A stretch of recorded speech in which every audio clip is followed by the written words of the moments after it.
Монгол Улсын ерөнхийлөгчийн санаачилсан хүнсний хангамж аюулгүй байдал үндэсний хөдөлгөөний хүрээнд Монгол Улсын ерөнхийлөгчийн үйлдвэр үйлчилгээний бодлогын зөвлөх Даваа Баяр болон бусад албаныхан мал эмнэлгийн эрдэм шинжилгээний хүрээлэнд ажиллалаа. Мал эмнэлгийн эрдэм шинжилгээний хүрээл нь 2018 онд Монголд жишг болсон эрдэм шинжилгээний лабораторийн барилгыг ашиглалтанд оруулж олон улсад хүлээн зөвшөөрөгдсөн судлаач эрдэмтдийн гаргасан өрсөлдөх чадвартай оюуны бүтээл 60 гаруй инновацийн шинэ бүтээгдэхүүнийг үйлдвэрлэл хэрэглээнд нэвтрүүлжээ. Хүрээнд бас одоо ирэх бид нар 2.5 жилд бол бисцитийн том арга хэмжээг зохион байгуулах гэж байна.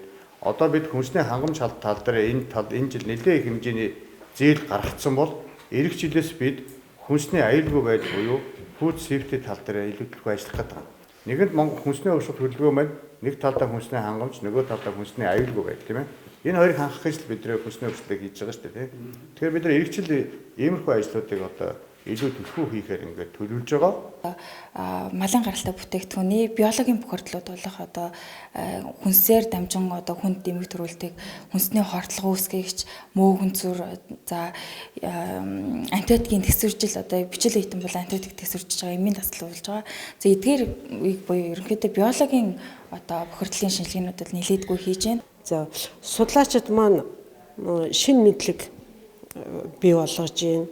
За мал амьтан дээр нь одоо малаас хүнд халддаг зооноос өвчин, халдвартай бактериор үүсдэг өвчин, вирусээр үүсдэг өвчин, за гадна шимэгчээр үүсдэг өвчин, дотор нь шимэгчээр үүсдэг одоо гельминтээр үүсдэг өвчин, мөн халдваргүй өвчнүүдийг малд, хүнд, зэрлэг амьтанд үүсэж байгаа үүсгэгчийг нь судалж яа, үнийг нь ашиглаад тэмцэх арга хэмжээ, эмчлэх эм одоо онцлоор урьдчилан сэргийлэх вакцины технологиудыг гаргаж байна. Монголын эсрэхлийн сүм бүтээгдэхүүнд сүүлийн үед бол эсрэхлийн сүм бүтээгдэхүүнд маш олон ашигтай бактериуд байна.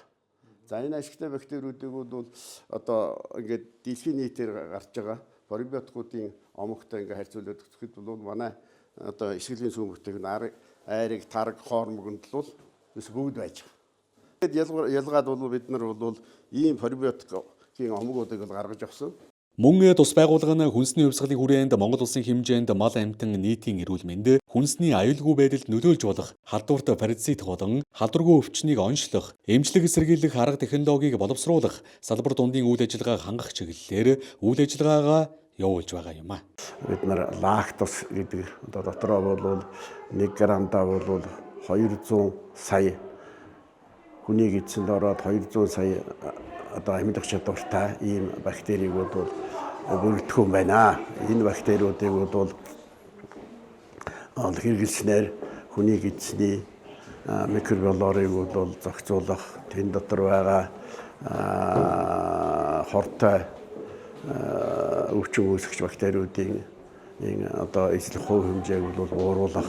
За мөн эзний хананд бол эдгээр ашигтай бактериуд бол бэхлэгдэж төрөлөрийн одоо тэжээл хоол уусруулахын явц донд бол бий болсон төрөлөрийн хортой бодисуудыг саарамгжуулах гэх мэтийн одоо маш сайн үйлчилгээтэй ийм пробиотикууд байна. Эдгээр нь бол Монголын эсрэхлийн сүм бүтээгдэхүүнээс гарган авсан.